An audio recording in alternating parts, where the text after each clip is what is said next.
சில if else statement பார்க்கலாமா? கோடிங்ல உள்ள இஃப் எல்ஸ் ஸ்டேட்மெண்ட் நீங்க நினைச்சீங்கன்னா அது கிடையாது.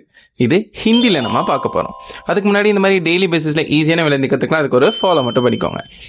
ஸோ வாங்க பார்க்கலாம். முதல்ல இஃப்க்கும் எல்ஸ்க்கும் ஹிந்தில என்னன்னு தெரியுமா? இஃப்னா அகர், எல்ஸ்னா வர்ண அப்படின்னு சொல்லுவாங்க. சே ஃபார் எக்ஸாம்பிள், अगर बारिश हुई तो स्कूल नहीं होगा. अगर बारिश हुई तो स्कूल नहीं होगा, वरना स्कूल होगा.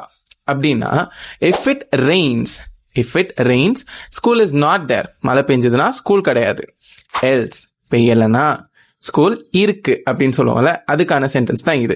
ஸோ இதுல அகர் நம்ம யூஸ் பண்றது இஃப் ரெஃபர் பண்ணுது, வர்ணா அப்படிங்கிறது எல்ஸ் ரெஃபர் பண்ணுது. அதுக்கப்புறம் வந்துட்டு பாரிஷ்னா ரெயின், நெஹி ஹோகா அப்படின்னா இல்லைன்னு அர்த்தம், ஹோகா அப்படின்னு சொல்றது இருக்குன்னு அர்த்தம். ஸோ இந்த மாதிரி இன்னும் நிறைய சென்டென்சஸ் டெய்லி கற்றுக்கணும்னு ஆசையாக இருந்ததுன்னா டக்குன்னு ஒரு ஃபாலோ பண்ணிக்கோங்க. அண்ட் உங்களோட ஃப்ரெண்டு யாரா ஈஸியான வேலை கற்றுக்கணும்னு நினைக்கிறாங்களா, டக்குன்னு இந்த ரீல் அவங்களுக்கு ஷேர் பண்ணி அவங்களையும் ஃபாலோ பண்ண சொல்லுங்க. பாய்.